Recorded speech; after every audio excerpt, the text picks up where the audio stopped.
इस वीडियो में हम समझेंगे कि लॉ ऑफ डिमांड क्या होता है। ओके, सबसे पहले डेफिनेशन देखते हैं। It states that other things remaining constant there is an inverse relationship between quantity demanded and own price of commodity. Law of demand हमें क्या बताता है? Inverse relationship.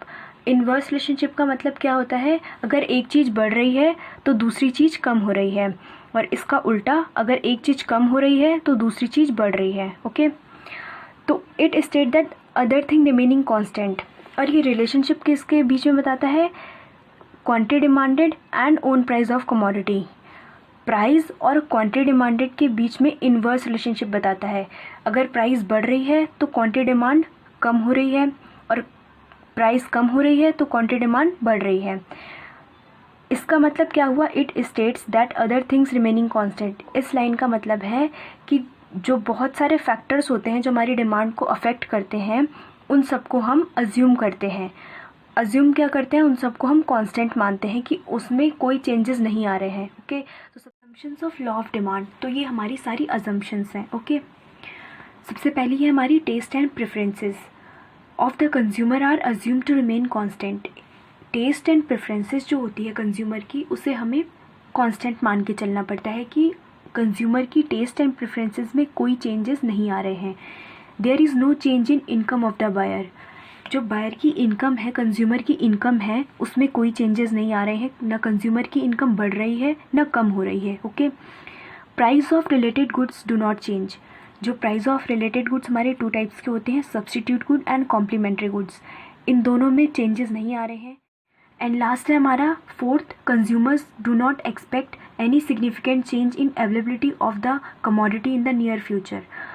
इसका मतलब है कि कंज्यूमर के कोई एक्सपेक्टेशंस नहीं है कि आगे आने वाले टाइम में किसी भी कमोडिटी की प्राइस बढ़ेगी या कम होगी। ऐसा कंज्यूमर की कोई भी एक्सपेक्टेशंस नहीं है। ये जितने भी फैक्टर्स हैं ये हमारे डिमांड को अफेक्ट करते हैं। इन सारे फैक्टर्स को मैं अपने लास्ट वीडियो में पढ़ा चुकी हूँ कि ये कैसे हमारी डिमांड को अफेक्ट करते हैं, तो आप उसको देख सकते हैं, लिंक डिस्क्रिप्शन में है। ओके, लॉ ऑफ डिमांड क्या होता है? लॉ ऑफ डिमांड सिंपली ये होता है कि जब किसी भी कमोडिटी की प्राइस बढ़ेगी तो कंज्यूमर की क्वांटिटी डिमांड क्या हो जाएगी? कम हो जाएगी, और जब प्राइस कम होगी तो क्वांटिटी डिमांड बढ़ जाएगी। ये हमारा लॉ ऑफ डिमांड है। ओके, यहाँ पे हमारे पास डिमांड शेड्यूल है। डिमांड शेड्यूल में हमें प्राइस दे रखा है और ये क्वांटिटी डिमांडेड दे रखी है।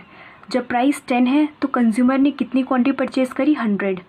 जब प्राइस 9 हो गई, जब कम हो गई, तो कंज्यूमर ने अपनी क्वांटिटी डिमांड बढ़ा दी, उसने 150 यूनिट परचेज़ करी। जब प्राइस 8 हो गई और कम हो गई तो कंज्यूमर की क्वांटिटी डिमांड 200 हो गई। तो इससे आपको क्या दिख रहा है? इससे ये पता चल रहा है हमें कि जब प्राइस जब प्राइस कम हो रही है तो कंज्यूमर की क्वांटिटी डिमांड जो है वो बढ़ रही है। ओके, तो यहाँ पे हमारे पास डिमांड कर्व है। डिमांड कर्व में देखते हैं, डिमांड कर्व में वाई एक्सिस पे हम प्राइस लेते हैं और एक्स एक्सिस पे हम क्वांटिटी लेते हैं। ओके, तो जब प्राइस हमारी इनिशियल प्राइस है, प्राइस P है, तो क्वांटिटी डिमांड कितनी हुई? Q। ओके, जब प्राइस P1 हो गई यानी फॉल हो गई, प्राइस में चेंज आया, P से P1 हो गई, तो क्वांटिटी डिमांड क्या हुई? बढ़ गई। क्वांटिटी डिमांड Q से Q1 हो गई। DD means demand curve. जो हमारी डिमांड कर्व का स्लोप होता है वो डाउनवर्ड होता है, from left to right. Okay, अब ये हमारा DD कर्व का स्लोप डाउनवर्ड क्यों होता है?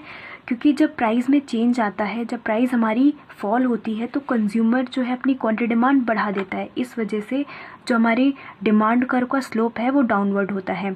और भी बहुत सारे रीजंस हैं जिनकी वजह से हमारे डिमांड कर्व का स्लोप डाउनवर्ड होता है। या ऐसा कह सकते हैं कि कंज्यूमर जब प्राइस में चेंज आते हैं, जब प्राइस फॉल होती है तो कंज्यूमर ज़्यादा क्वांटिटी क्यों खरीदता है। ये सारी इनके पीछे की जो रीज़न्स हैं वो हम नेक्स्ट वीडियो में पढ़ेंगे। ओके, एक हम एग्जांपल के थ्रू समझने की कोशिश करते हैं। जैसे कि अभी मैंगो की, अभी गर्मियों का मौसम है। ओके, तो मैंगो की प्राइस अगर आज 10 रुपीज़ पर केजी है, तो जो कंज्यूमर है वो क्वांटिटी डिमांड ज़्यादा करेगा 10 रुपीज़ पर केजी पे। ओके, अब यही प्राइस 50 रुपीज़ पर केजी हो जाती है तो क्या होगा? कंज्यूमर डिमांड कम कर देगा। ओके, कंज्यूमर की जो डिमांड है वो कम हो जाएगी। तो हमारा लॉ ऑफ डिमांड हमारा क्या बताता है कि जब किसी भी कमोडिटी की प्राइस बढ़ती है तो उसकी डिमांड कम हो जाती है, और अगर कमोडिटी की प्राइस कम होती है तो उसकी डिमांड बढ़ जाती है। तो लॉ ऑफ डिमांड हमारा यही है। आई होप आपको समझ आया होगा लॉ ऑफ डिमांड क्या होता है, इसके कौन से अजम्पशन होते हैं जो हमें ये मान के चलना पड़ता है कि ये कांस्टेंट है, इसमें कोई चेंजेस नहीं आ रहे हैं। डिमांड शेड्यूल और डिमांड कर्व आपको समझ आया होगा। मिलते हैं नेक्स्ट वीडियो में एक नए टॉपिक के साथ। Thank you.